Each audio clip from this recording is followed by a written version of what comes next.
के योगेंद्र इस बार political debut कर रहे हैं, तो लेकिन ऐसे में लोगों के सामने फिर से पवार वर्सेस पवार में ही चुनने को ऑप्शन बचे। लेकिन इस पवार वर्सेस पवार की लड़ाई में जनता का क्या रुख नजर आ रहा है?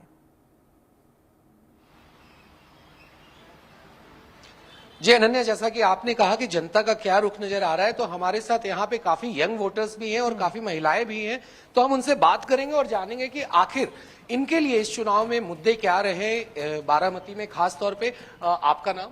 मेरा नाम सोहम नीलेश वैद्य है, मैं बारामती से हूँ। शुभम, फर्स्ट टाइम वोटर हो आप, तो क्या मुद्दे रहे हैं, आपके मन में क्या चल रहा था जब आप वोटिंग के लिए आए? मैंने अभी आर्टिफिशियल इंटेलिजेंस और डेटा साइंस कंप्लीट किया है विद्या प्रतिष्ठान से, बारामती से ही। मेरे मन में बस यही चल रहा है कि ऐसे ही अच्छे अच्छे काम ज्यादा से ज्यादातर यहाँ होते रहे और बहुत से रूरल बच्चों को बहुत सी मॉडर्न अपॉर्चुनिटीज जैसे आर्टिफिशियल इंटेलिजेंस हो, मशीन लर्निंग हो, न्यूरल नेटवर्क हो, जैसे एक मुझे मिली है, वैसे हर एक छोटे छोटे गाँव के बच्चे को मिलती रहे, यही मेरी एक इच्छा है। इसीलिए मैंने अपनी एक सोशल रिस्पॉन्सिबिलिटी निभाई है। बहुत बहुत शुक्रिया। सर, आपने भी वोटिंग की है, क्या मुद्दे आपके मन में चल रहे थे जब आप वोट देने आए थे? जैसे कि बारामती में बहुत ज्यादा विकास हुआ है, तो हमने विकास को ही मत चुना है। ठीक है, तो हम और भी लोगों के पास जाएंगे, चूंकि यहाँ पे महिलाएं भी हैं, कुछ नई पीढ़ी की लड़कियां भी हैं, उनसे भी बात करेंगे। आपका नाम? साइली परकार है। फर्स्ट टाइम वोट किया आपने इस पर? हाँ, लाइक इस साल ही किया था वोट, अभी मैंने, ये सेकंड टाइम है मेरा। काफी हाई प्रोफाइल सीट है बारामती, फिर से परिवार की लड़ाई यहाँ दिख रही है, मगर वहीं आप लोगों के मन में क्या मुद्दे चल रहे थे जब आप वोट करने के लिए आए थे? थोड़ा कंफ्यूज थे क्योंकि लाइक बारामती से पहले ही राष्ट्रवादी करके एक लाइक पार्टी है, तो उनको ही वोट करते, लेकिन अब इतना कंफ्यूज हुआ था क्योंकि अभी दो डिवाइड हो गए। लेकिन ऐसे देखे जाए तो लाइक डेवलपमेंट के हिसाब से हम सोचेंगे कि बारामती की डेवलपमेंट कौन कर रहा है और कौन कर सकता है, क्या क्या हो सकता है, क्योंकि यूथ का अभी ऐसा है कि हमें और अपॉर्चुनिटीज चाहिए। अभी मैं एजुकेशन कर रही हूँ, लेकिन मुझे फिर बाद में एम्प्लॉयमेंट और ये सब भी चाहिए, तो उसके हिसाब से सोच के फिर हम वोटिंग मैंने सोचा। तो अनन्या, आपने सुना किस तरह से लोगों ने यहाँ मेंशन किया कि डेवलपमेंट तो यहाँ काफी हुई, मगर लोग बहुत कंफ्यूज है परिवार की जो लड़ाई है उसको लेकर। अब परिवार की लड़ाई किसको भारी पड़ती है और किसके लिए आसान करती है कुर्सी का रास्ता, ये देखने वाली बात होगी। हमारे साथ करहल से मोहम्मद शबाब बने हुए हैं। मोहम्मद शबाब, देखिए उत्तर प्रदेश की 9 सीटों पर उपचुनाव हो रहा है। करहल अपने आप में बेहद खास है। कितना परसेंटेज वोट जो है वो करहल से फिलहाल अभी तक निकल कर आया है, और क्या कह रही है करहल की जनता, किन मुद्दों को ध्यान में रखकर आज वोट कर रही है? बिल्कुल, देखिए जो बात महाराष्ट्र में परिवार की थी, वही कुछ लड़ाई उत्तर प्रदेश के करहल में भी है। अनुजेश यादव और तेज प्रताप यादव के बीच ये लड़ाई है। दोनों पारिवारिक जो हैं वो लोग हैं। फिलहाल 3 बजे तक का जो पोलिंग परसेंटेज था, उसमें लगभग उत्तर प्रदेश की 9 सीटों पर 42% तक मतदान हुआ था। अभी 5 बजे तक का पोलिंग का समय है और इसके बाद जो है वो भारत निर्वाचन आयोग ये बताएगा कि कितने परसेंटेज जो है वोट हुआ है। लेकिन अभी तक देखिए एक बड़ी खास बात है कि जितनी भी 9 सीटों पर चुनाव हो रहा है, उनमें शहरी इलाके जो हैं, जहां पर शहरी मतदाता रहते हैं, वो जो है दिलचस्पी कम दिखाते हैं वोट डालने में। गाजियाबाद सीट की अगर मैं बात करूं, जो शहरी पोलिंग सेंटर है वहां पर 27% हुआ है, और कुंदर की जो रूरल इलाका है वहां लगभग 50% 3 बजे तक का हुआ था। कुछ लोग पहले मतदाता हमारे साथ हैं, आप वोट करके आए हैं, किन बातों को ध्यान में रख के वोट किया, क्या मुद्दे हैं दिमाग में जिनको लेकर के वोट किया है? हम तो एक ही मुद्दा है, सपा। लड़ाई किस किस के बीच में है यहाँ पर? बीजेपी और सपा से। बीजेपी और सपा से। कुछ घर के गांव के मुद्दे हैं, खेत किसानी सड़क, लगता है इन सारी चीजों पे भी बात होनी चाहिए। बाकी जो लड़ रहा है वो तो ठीक लड़ रहा है। बिल्कुल बिल्कुल। बीजेपी ने बहुत से मुद्दे निकाले थे, हाँ। उनमें एक भी काम उन्होंने अपना पूरा नहीं किया है। हाँ। ठीक है। हाँ। योगी जी भी 2 बार आए यहाँ पर? आए हैं, अब चुनाव के पीरियड में आएंगे, उसके पहले कौन आया है? हाँ भाई साहब, और भी वोट डाल दिया आपने? अभी कहाँ डाला, नंबर गलत हो गया जी। अच्छा, नंबर गलत हो गया, जाओ फिर सही करा लो। भाई साहब, आपने वोट डाला? आपने इधर आइए, वोट डाल दिया आपने? क्या मुद्दे हैं करहल में? करहल तो पुराना यादव का गढ़ रहा है, फिर भी लगता है कि कुछ मुद्दों पर यहाँ चुनाव होता है, या एक दिमाग में सेट रहता है कि वहीं जाना है वहीं वोट कर देना है? नहीं, ठीक है। ठीक है। ठीक है। तो देखिए चूंकि ये वोट दिखा दीजिए, देखिए ये मतदान का जो है वो निशान है, ये अपनी पहचान है। और चूंकि ये थोड़ा ग्रामीण इलाका है करहल का, इस वजह से थोड़ा लोग जो है हेजिटेट होते हैं बात करने में। लेकिन फिर भी उत्तर प्रदेश की जिन 9 सीटों का मैं जिक्र कर रहा था, सबसे कम वोटिंग परसेंटेज जो हुआ है 3 बजे तक का, वो गाजियाबाद में हुआ है। ये शहरी सीट है, ये शहरी मतदाता हैं जो अपने घरों से सबसे कम निकलते हैं। लेकिन मोहम्मद शबाब, अगर गाजियाबाद में वोट परसेंटेज कम सामने निकल कर आया इलाका है वहां पर 50%।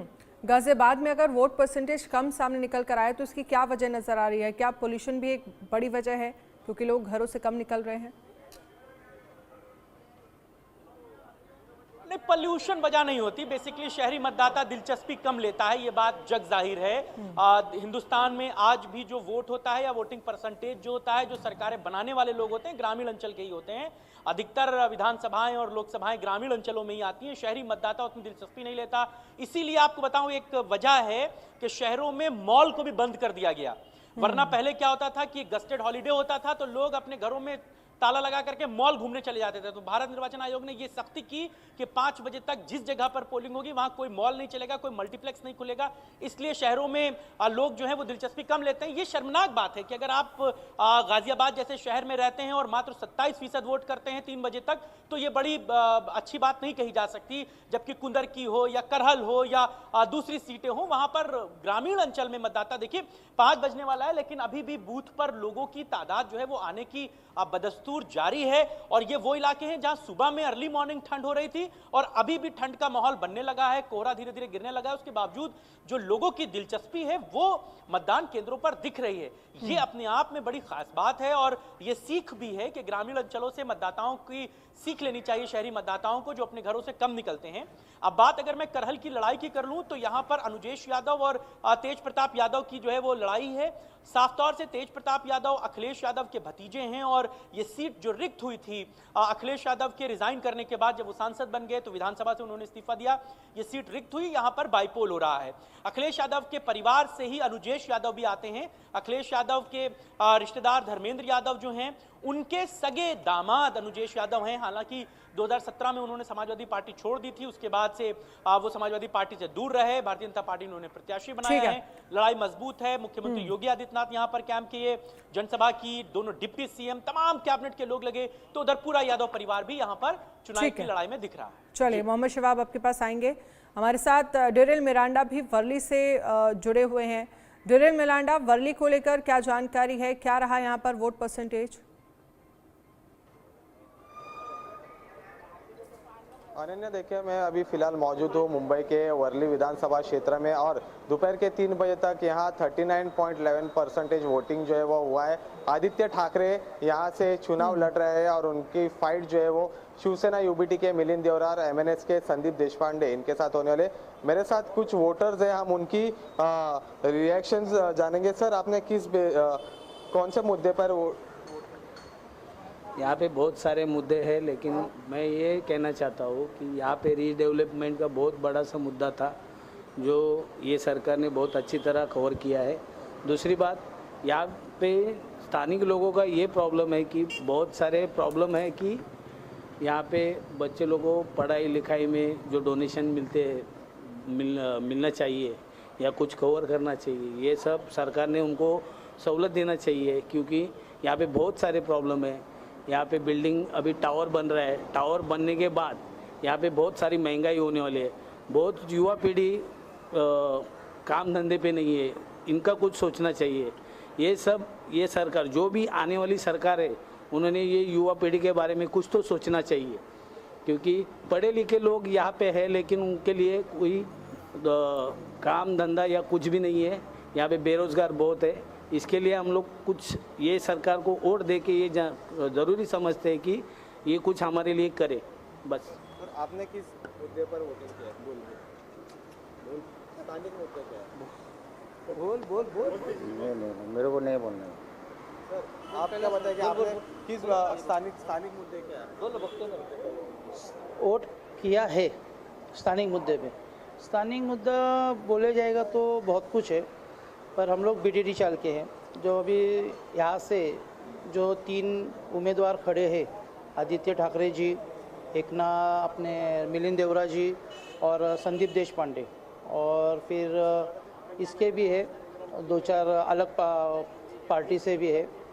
पर स्थानिक मुद्दे बोले जाएंगे तो मैं बीडीडी चाल का हूँ, तो अभी हमारे यहाँ पे लोगों की ऐसी समस्या है कि 22 माले की 40 माले क्यों हो गए।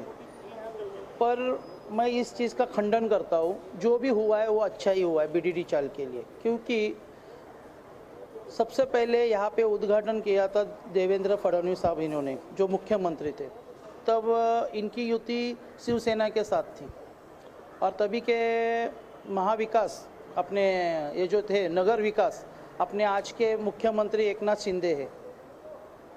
तो इसके वजह से इनको सब पता है। फिर बाद में अलग सरकार बनी, तब मुख्यमंत्री अपने उद्धव ठाकरे बने, और इस चीज़ के लिए मैं किसी को दोष नहीं दे रहा हूँ, पर जो भी हो रहा है वो अच्छा ही हो रहा है। 22 के 40 हुए, इसके लिए संघर्ष पहले करना चाहिए, बाद में नहीं संघर्ष किया जाता है। सर अभी क्या लगता है, 3 उम्मीदवार है, यूबीटी से आदित्य ठाकरे, मिलिंद देवरा भी है, और मनसे से संदीप देशपांडे, क्या लगता है किसका पकड़? देखिए, मैं एक राजनीति का एक पद पे हूँ, तो मैं किसी का नाम नहीं लूँगा कि कौन चुन के आएगा। फिर भी एक मैं अपना ये बोल देता हूँ, मेरे सोच के हिसाब से, मेरे सर्वे के हिसाब से मैंने घूम घाम के, तो मुझे ऐसा लग रहा है कि आदित्य ठाकरे जी आने के चांसेस 100% है, क्योंकि मिलिंद देवरा पहले यहाँ के खासदार थे, और संदीप देशपांडे इन्होंने जो वर्ली विजन रखा है ये अभी उन्होंने रखा है, पहले नहीं रखा था। तो इसके लिए ना ही उनको वर्ली की समस्या मालूम है, फिर भी वो इनके लिए आने के लिए उनका जितने उम्मीदवार चाहिए मनसे के उतने है ही नहीं है। उनको वापस किसी को तो जो सत्ता पे बैठने उनको देना पड़ेगा। ठीक है, चलिए, इसके लिए शुक्रिया, मैं ज़्यादा से ज़्यादा सोच रहा हूँ लोगों की तमाम जानकारी के लिए। जो शुक्रिया आपका मोहम्मद शबाब, हमारे साथ जुड़े, आपका भी बहुत बहुत शुक्रिया। और साथ ही आनंद सिंह बारामती से हमारे साथ जुड़े, उनका भी बहुत बहुत शुक्रिया। एक छोटे से ब्रेक के लिए रुकेंगे, ब्रेक के उस पार खबरें लगातार जारी हैं, आप बने रहिए इंडिया न्यूज़ के साथ। नमस्कार।